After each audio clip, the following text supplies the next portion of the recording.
So this will help us to get an overview of the entire chapter in a short 1 hour class. So at 5:45, some children will join to share the stories of Lord Chaitanya, whose appearance day is tomorrow. So it will be very interesting. So let's go through the chapter 3. So chapter 3 is Karma Yoga. How to do our duties in the right way while living in this world. So that's what this chapter deals with. So all of us have seen trees. We all have some appreciation for the trees. If I ask you, what are the qualities of tree that we can learn lessons from? Anybody want to share what they think is great about a tree? You can It stands the test of time, and it doesn't care when the weather changes, right? Like it can be cold or warm. It just stays rock solid like that. Yeah, so that's very true. So it does not get disturbed by the weather. It just stands strong in all situations. Yes. Anything else? Its roots has to be strong. Yeah, go ahead, Prabhu first. Two of you can go. Its roots has to be strong to stand still. Yeah, the root has to be strong. If the roots are strong, it can stand for long. That's true. Next, Mataji.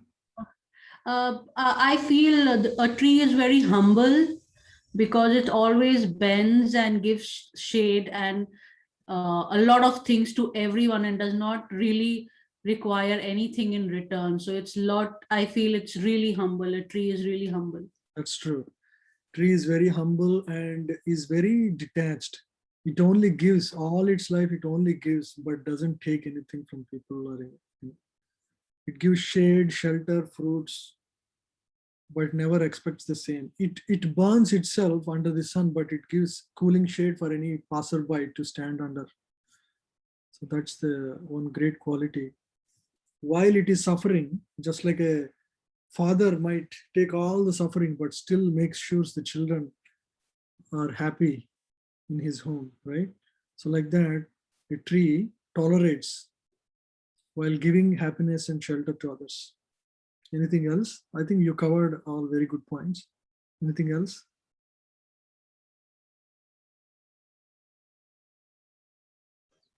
And it is relentless in doing that. It is relentless. Even if you cut its branches, sometimes people cut the branches. What does it do? It grows back the branches. It doesn't cringe back. So similarly, when challenges come in life, how do you respond to it? Do you get depressed? Do you give up? How do you respond? So we can learn a lesson from that, from the way tree responds to difficulties in life. It just grows back. That's how it reacts. So in summary, I think all of you covered all the important points. A tree produces many fruits, but selflessly offers them to others. All year around, tree dutifully offers shade and shelter regardless of mistreatment by man or animal. Even if it is cut, it grows back with determination and strength, ready to serve the world again. So in this way, you can see wonderful qualities exhibited by a tree.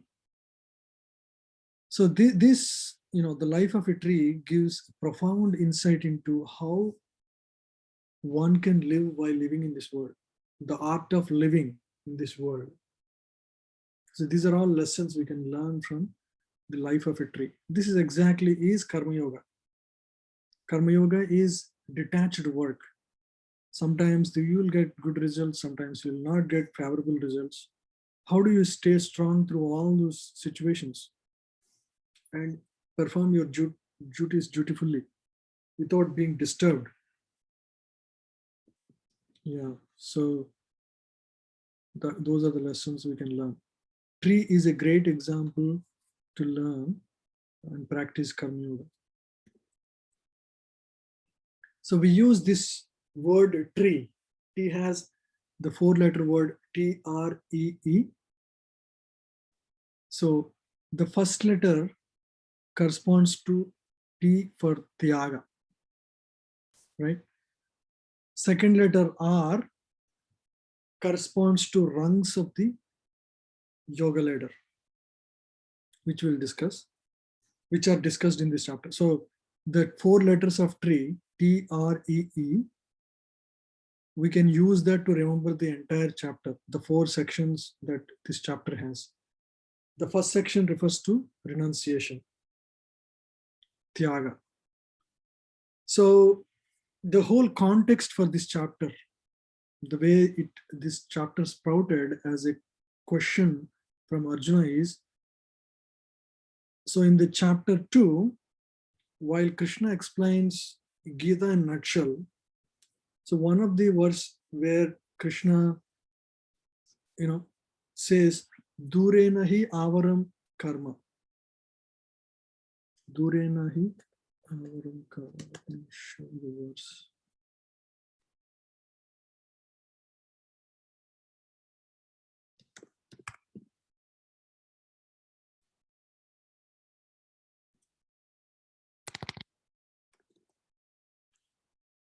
Durena hi avaram karma buddhi yoga dhananjaya.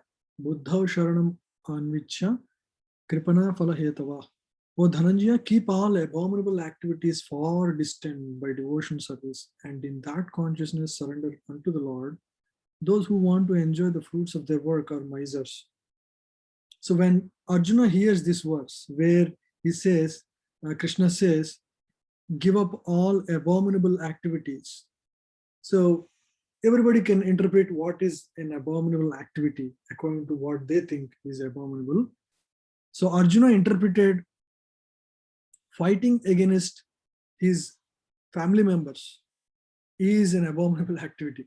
So he thinks fighting is abominable activity, and so as per second chapter, the discussions that have happened before this, he felt that maybe I should not fight with my relatives and instead follow. So towards the second chapter end, Krishna talks in length about Sthita Prajna, where a person with fixed intelligence, how he lives, how he acts in this world, so those aspects he discusses. So Arjuna thinks maybe I should give up fighting and become an ascetic and renounce this world. Maybe that is what Krishna wants me to do. So Arjuna was confused. What is the right thing for him to do? So the third chapter begins with this confusion exhibited by Arjuna. He thinks spirituality means retirement from active life and adoption of asceticism in strict seclusion, going to the forest, giving up everything, no duties, nothing, and meditation on God. Yeah. So this is exactly how, when difficulties come in our life, this is how we respond, right? When challenge come, what do people do? They have 2 ways to respond. In psychology also, this is discussed. When challenges come, right, you have 2 options you choose. What are the 2 options? Anybody? What is a typical reaction? If you hit a person, what is their reaction generally? Anything. Shock. They get shocked, that's one thing. Yeah, and then They retaliate. They retaliate. Yeah, that's one. It's called fight, right? But if they think, hey, you are too strong, if I stay there, I'll get 2 more beatings. What do? They flight or run away, right? So they either fight or flight. So often the easiest response to difficulties in life is to flight, escapism, because mind always chooses the path of least resistance. Least resistance means, okay, let me not take challenges. Let me run away, right?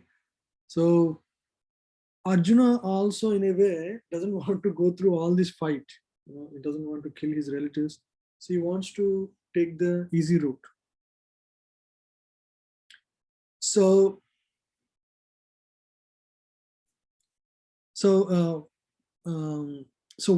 what is the renunciation one should have? So Arjuna has a misunderstanding on, what is renunciation? How do I apply in my life as a Kshatriya? He doesn't have clarity on that. So Tyaga is the first section, and Krishna clarifies what is true renunciation, right? So many of us also may have a similar question. Hey, I'm a married man or a married woman. I have family responsibilities. I have a home. I have debt. I have so many responsibilities. So how do I practice renunciation? How do I live in this world of where we have so many dealings with money, positions, career, finances, right? All these. How can I practice Tyaga in this condition of my life, right? So this is a very practical question. Arjuna is also not a renunciant. He is a grihastha, and he's a warrior, a king. So he needs to have clarity on this, on how he can go about being a renunciant or perform karma yoga in that spirit. So Arjuna responds to, Krishna responds to Arjuna's confusion by clarifying what is true renunciation. A true renunciation is not about giving up the duties. It is giving up the enjoyment of the fruits of your action. It is not about giving up the duties, but when we perform duties, we all get certain fruits. We get the fruit in terms of a promotion or a salary or a name or fame, right? You get so many byproducts when you perform some work in this world. True renunciation is about giving up the mentality of being the enjoyer of the fruits that are given as part of your duties that you perform. Is that clear? So whenever we perform some work, so suppose you started a business, there is a natural tendency to become the enjoyer and the controller of those, right? You have this controllership or the enjoyership of the work that you do. So that is what we have to do. We should understand everything we have in this world is given by God. Do we have the facilities that we have in our life? Is that something that we how do we have them? We think, yeah, we deserve, but there are so many people who don't have it. Why do they not have it? So we should think like that. I mean, we should be grateful to what we were given in any situation of life. Do not become proud and do not become the enjoyer and the controller of the benefits of what you do. So that's the spirit. So the Tyaga is a spirit of renunciation. It's not in the activities, giving up the duties of going to forest. That's not Tyaga. Right? This is a very important concept to get. So it is the spirit in which you act. Prabhuji, I have a question here. Yes. How does this apply in a corporate environment when you're working? Do you think it still applies? Yeah, perfectly applies. So when you work in corporate, right? So understand that when we work and whatever we get out of that is not for your enjoyment. It is the benefit that God has given you so that you can use for the right purpose, to raise good children, to in a good God conscious way, to use that for the right purposes, not for your sense gratification, right? So all the byproducts that you get from a corporate job, you use with the right spirit, right? So it's all about the spirit. It's not about your external dress. Am I having a sannyas dress to become a renunciant? No, I don't need to. Do I have the right spirit? Am I thinking I'm the enjoyer of everything I have? or not? Am I thinking I'm the controller of everything I have or not? So those are the questions that determine whether we have, the spirit of renunciation in the duties we perform. Yeah, so sometimes you feel, you might be, pointing to the competitive, attitude of the others. Is that right, Mataji? It could be sometimes competitive. It's sometimes when you don't make a noise, you do your thing, you can just get stepped over, you know. Again, yeah, it is related to competitiveness. Yeah, Or stay there only. You don't grow. yeah. Okay, you consider that you don't grow if you don't, Yeah, so when you perform work, there are people who bloat their work. So they do something, but they expand beyond what they did when they speak. We don't want to be like that. We want to be true to what we do. You see, we don't demand, hey, I want promotion like that. We don't do that. But we represent our work truly. That is fine. I mean, if you are sharing about your work with your manager or higher ups, truly, because they don't know, they need to be knowledgeable of what you do. That is right. But we don't lie for that. We don't um, we don't bloat it up to just get some promotion. We don't cheat anybody. Okay, so that is all right. And don't feel competition for anybody, because everybody gets what they deserve, no matter what. Do not think somebody got, just because he is talking more. It doesn't work like that. Everybody has a quota in this existence. Okay, we get our quota. They speak like that. Everybody has this mentality of competitiveness because they don't have the knowledge of Gita. If we also behave like them, there is no difference. We should be satisfied. We should focus on our work. If we do our work properly, it will get its results. Never worry about the results, because the results is a different department. It is given by God. Okay, that way, when you don't focus on people around you and the way they are trying to put you down, or they're trying to project themselves to be beyond what they are, don't even worry about that, because those are not going to determine his results for sure. Everything depends on their karma. Okay, so you are different make completely. So you focus on your work and represent yourself properly, so that people know your work, and don't feel competition, or all of that is useless, completely useless, waste of energy. Instead, your mental energy can be used by focusing on your own work to do better at your work. You see, so that's what Gita teaches us. Sorry. Yeah, yes, I agree. Yeah. Sometimes you can get distracted. Yeah, it's not going to be immediate. Okay, just because you started learning Gita, tomorrow onwards you will be like this. Chant Hare Krishna every single day. That is going to change. Today I sent a small video snippet. If you all, you should all watch that. The power of the holy name.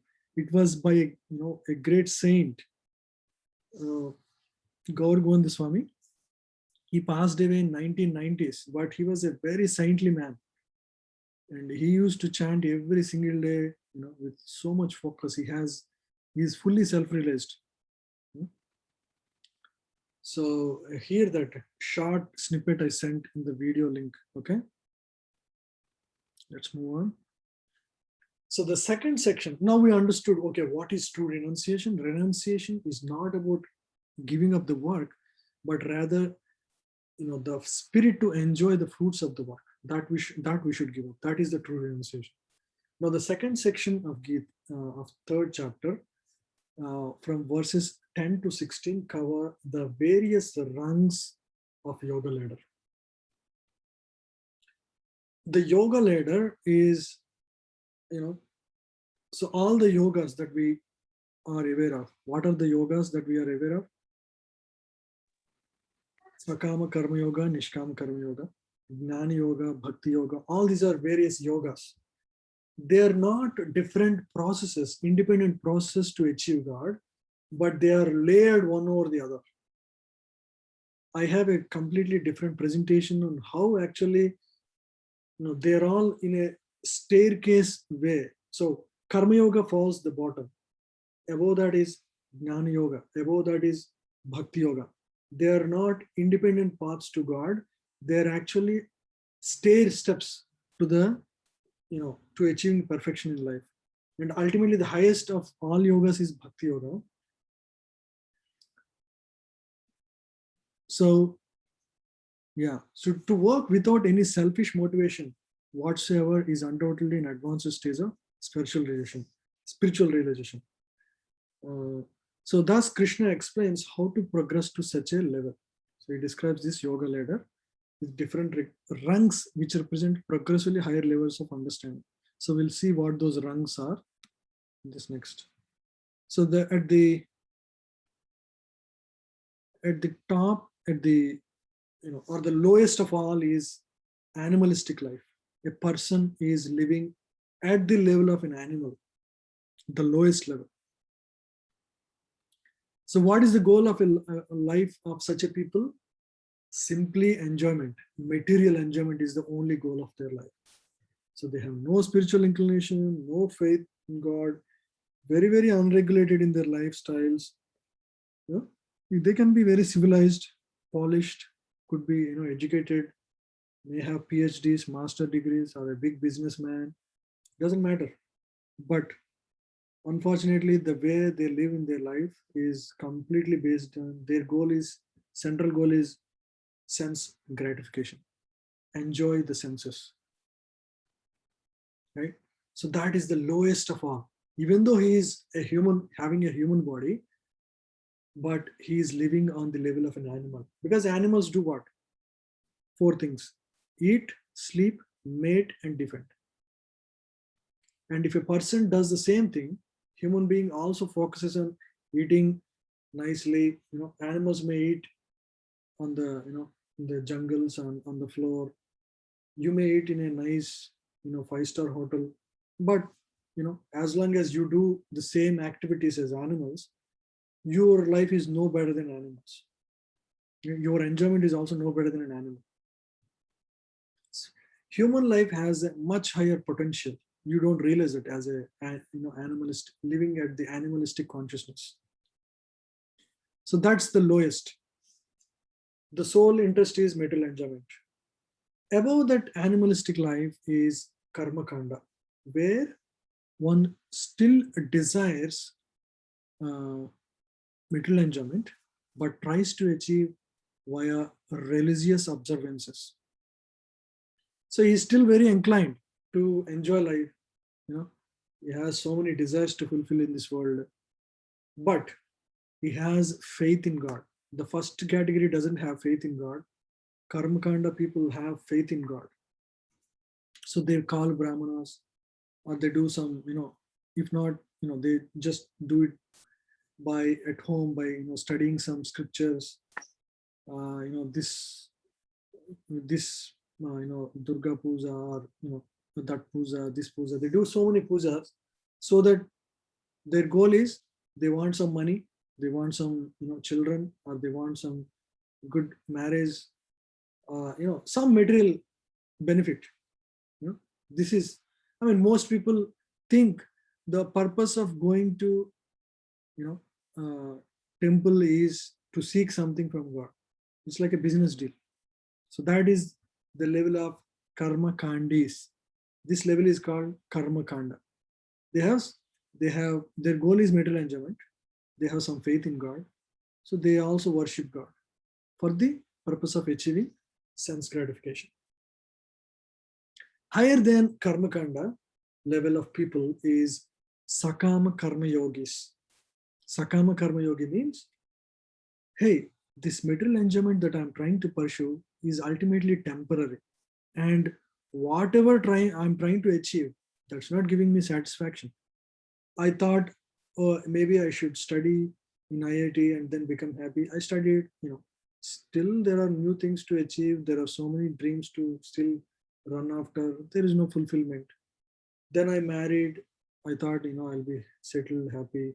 No, I'm still having so many problems. So many desires are still popping up. So they think that the pursuit of material enjoyment is a never-ending goal. So they see that it is a futile effort and feel that, hey, maybe there is something higher than just fulfilling the material desires in life. Maybe there is God, and rather I should offer myself at least some fruits of what I do, my labor, to God, and lead their life in this way. So this is the beginning of yoga, where one acknowledges the futility of material life and seeks to understand God. I mean, many of us fall in this category where we are, trying to pursue God, still have a lot of desires to fulfill, not, like a man with two legs in two boats, right?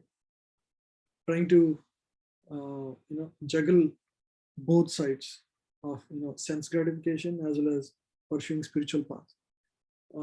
They know the goal is, not to settle in this world, but to go back to God.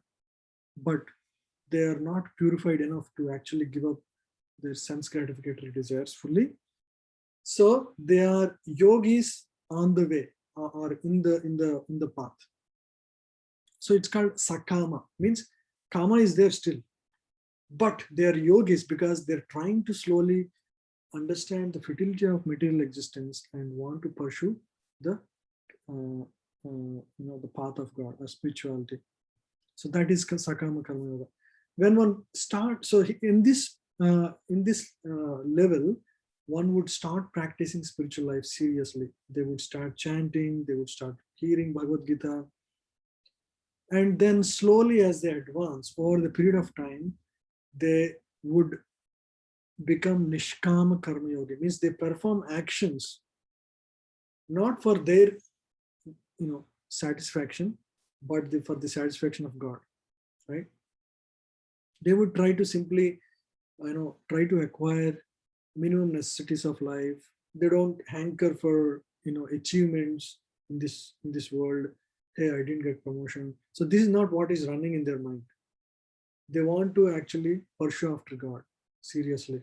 They know very clearly the path is so clear. They have such strong faith in God. So these are nishkama karma yogis, which means they are purified through the practice of sadhana. They are chanting every day, and now they are actually seeking God seriously. So because they are so advanced, they start breaking the karmic implications. Karma is no more they start breaking free of karmic bonds in this world.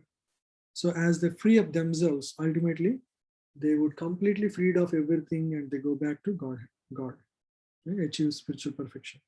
So this is the ultimate level. Yeah, so those are the levels of karma yoga. After that, Krishna talks about how why. So if a karma yogi perfects his life in this way, right, he ultimately, whatever work he does, the work is not going to bind him to this world. Generally, when we perform work with fruitive results in mind, those results would bind us to the material existence. But when one performs in a pure spirit, without any desire to enjoy the fruits of his actions, such actions free himself.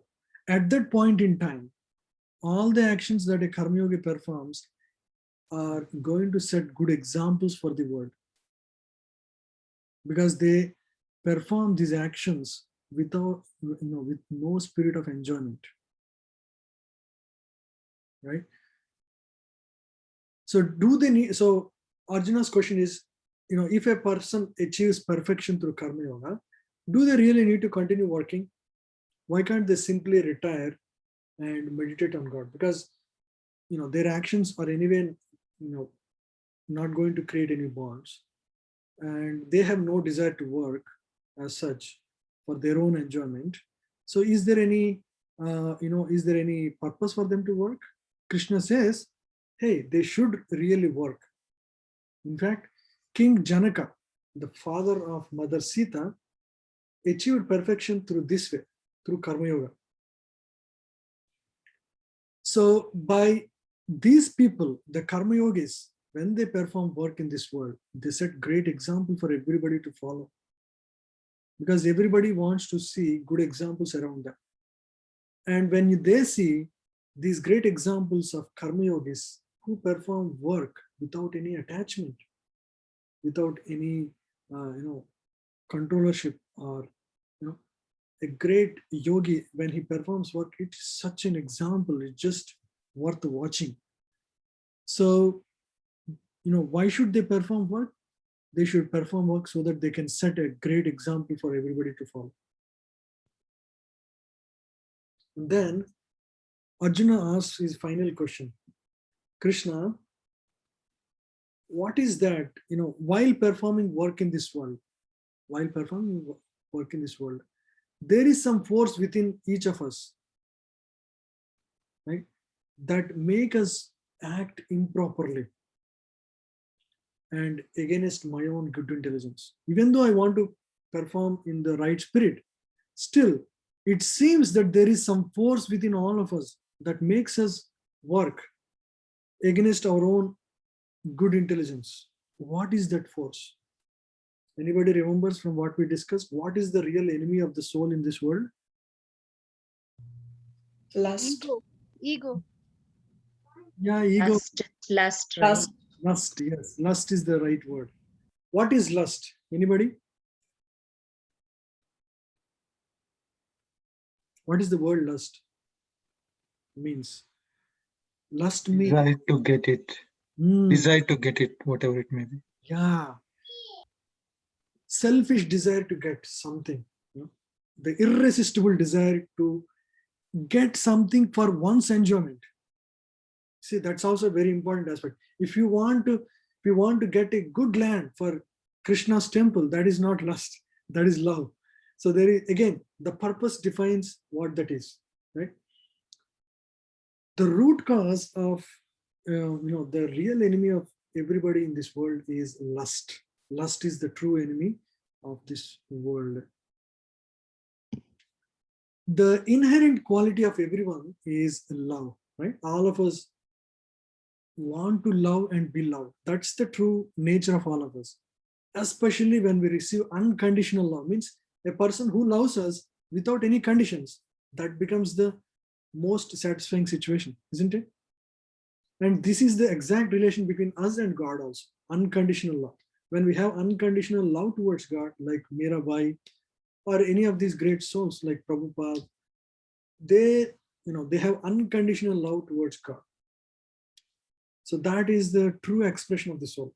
But when it comes to this material world, the soul, when it enters this material world, that love towards God is forgotten due to avidya, and that turns into lust for enjoying the things of this world. So that is the true enemy of everybody in this world. We are, I think we have some kids join us. I'll try to complete this. So lust is the true enemy. So we say 6 enemies that exist for everybody in this world, right? Kam, Krodh, Lobh, Madamascharya, right? So the root cause of all of that is lust. Because lust means you have a deep attraction to achieve and enjoy something in this world, right? So when you don't get it, what do you get? You want some certain job or something, you tried so hard, you didn't get. You naturally get frustration and become angry at it, isn't it? Angry at the situation. So anger is a result of lust. Secondly, anger is also one of the anarthas, unwanted things. So lust is the root cause, and lust can result in anger. Suppose you get it, you get what you want in this world. Then what do you feel? You got something, you got say 10 lakh rupees. Now you think, hey, I already got 10 lakhs, means I can get 20 lakhs. So you become greedy. So greed is also, if you don't get it, you become angry. If you get it, you become greedy. You see? So that's how it works. So lust leads to anger, lust leads to greed. And then Now, when you see somebody who has things better than you are very lusty. Now you saw somebody who has the same thing that you love better than you have. Then you become envious, right? Natural reaction to, oh, why should he have it? Why not me? So lust also leads to envy when you see somebody who has better than you. Now, okay, you see also some people who don't have what you have. Then you feel what? You feel proud. Hey, I see I have. So pride is also a result of lust. You see, all these are related. Though we think that these are all disconnected, unwanted things that we exist in our heart and we have to purify ourselves for all of this, but these are all very connected. And yeah, so this is the true enemy that Krishna points, and he points to the locations in which lust exists in this world, to the jivas, and helps him to get out of that. Yeah. Okay, so I think we'll end here. We have, I think, some kids join us. Can you all switch on the videos, children? I'll stop sharing.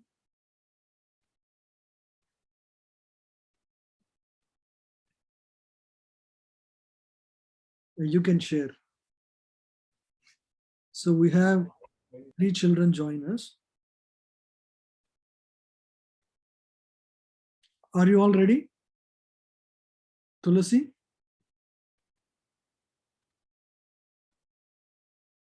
We can't hear you. Can you unmute yourself? Yes, we are ready. Can you unmute yourself? And Tulsi? Yes. We have to wait for Ria. Ria's not I'm here. Yeah, yes, here. Can you share your screen? Yes, Yeah. Tulsi is supposed to share her screen. Where is we have to wait for Ria. No, Yeah, Ria because is- she is the first one presenting. Oh, I think she's here. I don't know. 1 second. Before that, can you spend just a minute just to introduce yourself? And is Vinay Prabhu is also here?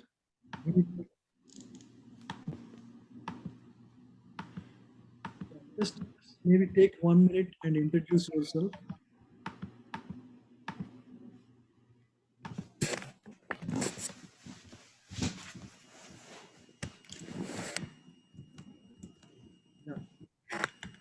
Hare Krishna, Prabhuji. This is Vineet. Hi, Vinay Prabhu. Hare Krishna. So, yes, one of the participants, presenters, is coming in like 5-10 minutes. Is that fine? Sure. But do we have anything until then? Yeah, I think we are waiting for, because she has to start the presentation for us. Oh, I So see. is it, or is it maybe should we do it at the end? Or is it more convenient? Yeah, we can do. I mean, I can take 5 more minutes until you all get ready. Okay, so she will be there in like 5 to 10 minutes at maximum. Yeah. Oh, wow. 5 to 10 minutes. Okay. Try to be.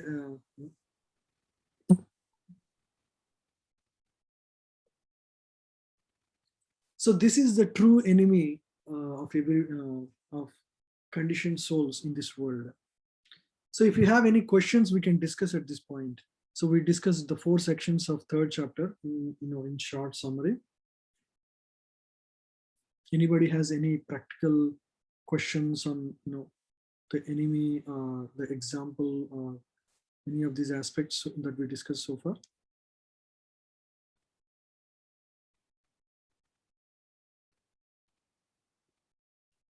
Hello?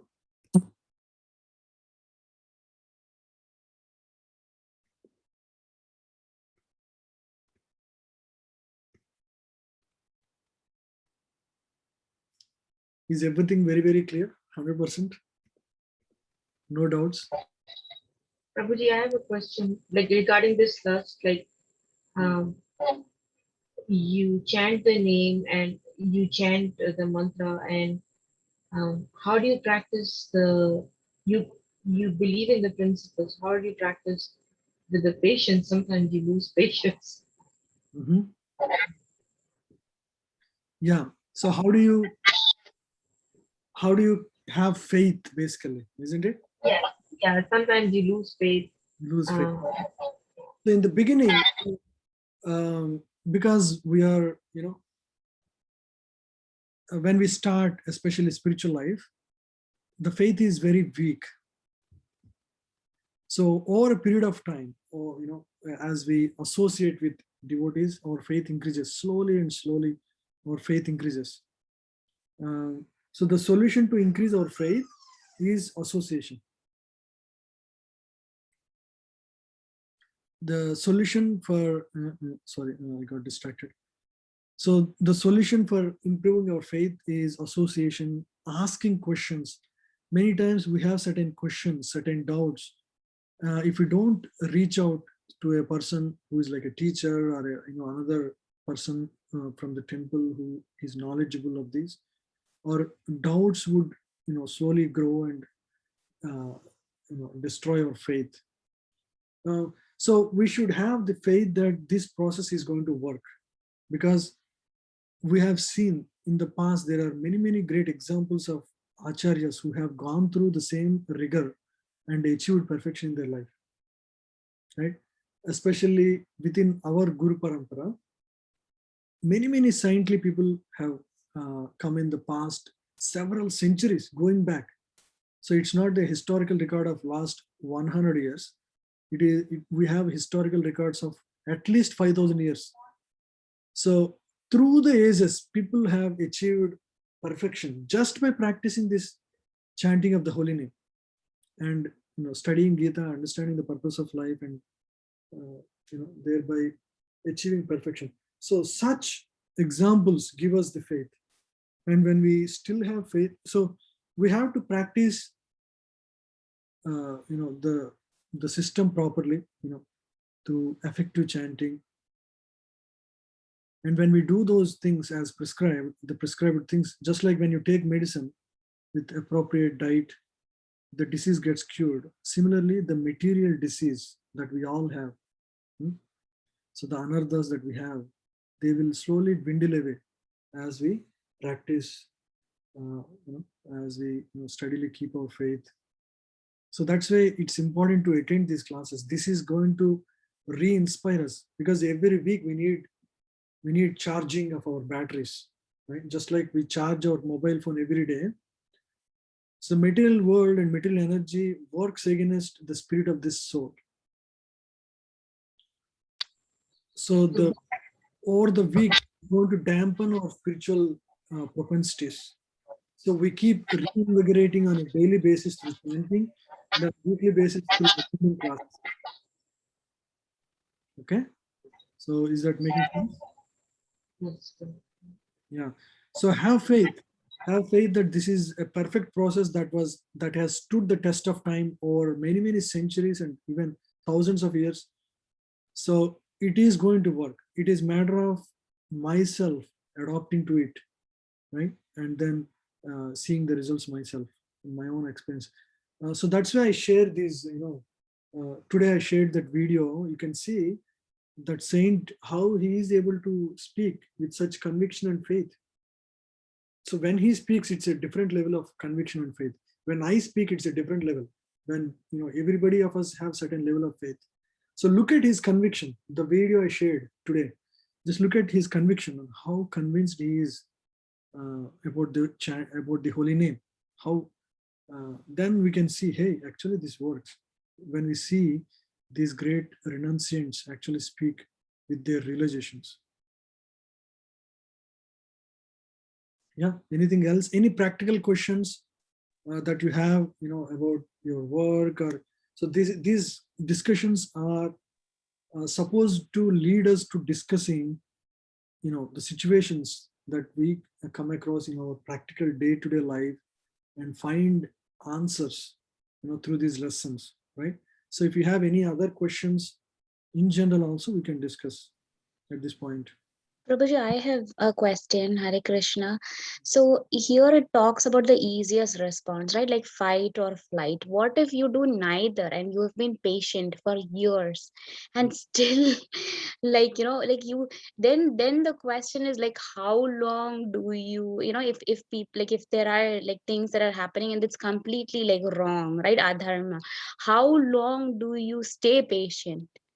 So that's one of the questions that I have. Like, is it like at the end of it, if we look at the Mahabharata battle, like Bhagwan came and he pretty much like had Arjuna and others kill everybody, right? Like destroy all these other armies. So when is it okay then to retaliate? Mhm. Yeah. So we don't. It's never suggested just patiently just tolerate forever. If there is injustice, we have to respond appropriately. That's what Krishna teaches Arjuna, right? So to help in those situations, we need to understand what is the right set of people who can help. Is it like law enforcement people? Is it police or whoever it is? No, if needed, we have to take those steps. It's not going to be solved automatically. It's going to only worsen over a period of time, right? It could be a person who is a well-wisher of both, who might both of you are ready to hear. I cannot specifically speak for your situation, but it's not that we just neglect the situation and expect it to be solved over a period of time. Time Right. will heal only certain problems, not every problem. If the people are not going to come to an understanding, we have to do some work towards that to solving the problem. It won't solve automatically.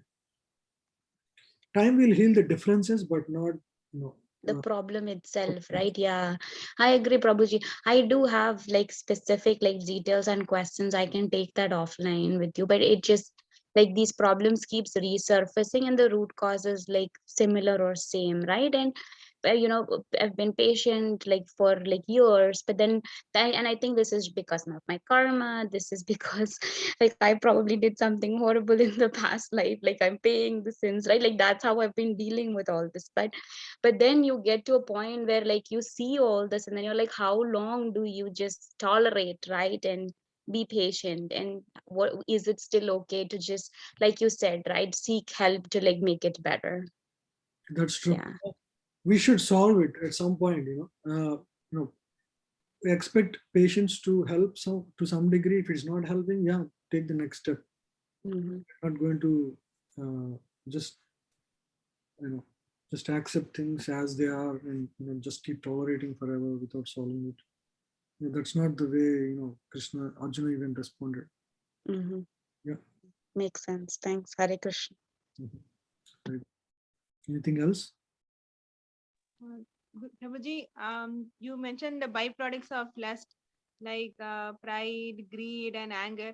So this is like such a big enemy. So right from childhood, like if one child gets one laddu, another child gets two laddu, so they will get differences till the old people. Needless to tell about the corporate world. So it's such a big enemy. Oh, your voice broke. I can't hear you. So what is the easiest way? Because even if we are trying to be to avoid lust, so other people in our society will make us like, since at some point any of these byproducts will come to our life, right? So how to handle that? Madhus, your voice broke. Can you just rephrase your question directly in short? No. Coming to that byproducts of lust, you mentioned anger, greed, and pride, right? So these are everywhere, right from childhood till old people, and everywhere in corporate world, everywhere. So even if we are trying to avoid, be away from this, but the society will pull us inside in any of these holes, right? So how to handle this and how to make ourselves clean? Yeah, so that is true. I mean, people around you are all, most likely not, aware of knowledge of Gita or practicing spirituality, right? So that's why we begin our day with chanting and inoculate ourselves. It's like a, antivirus injection every day, every morning we get through the process of chanting, and we go into this world as far as possible. We try to, you know, act in the proper spirit, in Krishna, in God conscious spirit. But still, in the beginning, it's not going to be straight path. It's going to take time until we learn to mold ourselves to be responding in a Krishna conscious spirit. So, yeah, it's a fact that people around us are going to be acting in ways that distract us into those paths. But we should stay strong and understand the principle. When we start, properly practicing chanting, we get an immediate hint when we are, crossing the line. We immediately get a hint. Hey, you're going on the wrong path, and immediately we course correct ourselves. So your chanting is going to, come to a big help as you start, doing that more sincerely and seriously. Yeah, so it's not going to be a quick blip. It's going to take time, but we stick to the principles. Just like, just take the example. I'm just giving a very blatant example here. Mahatma Gandhi, the way he had seen freedom fight is way different than everybody else. He was, taking the principles of, Bhagavad Gita, spirituality, and leading the overall fight across the country. How? So he mentioned change begins with oneself, right? Change begins with oneself. If you want to see some change in this world, begin it with yourself. Do it with yourself first. And when you change, you would naturally inspire others to also follow the suit. So, it's about, hey, are you going to be affected by the others, or are you going to set an example and help others to actually see the good in you and change themselves? So in the beginning, it's not going to be easy. In a period of time, we can see good examples that others want to follow as we become more serious and sincere in devotion service. Making sense? Sri Vidya Mataji? Yes, Prabhuji. Yeah, anybody else? Any question? Or Prabhu,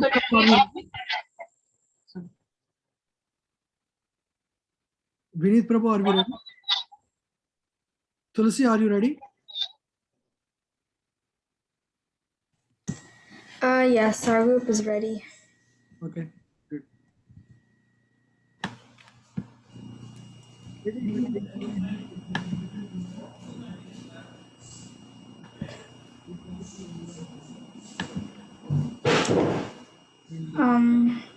Yes.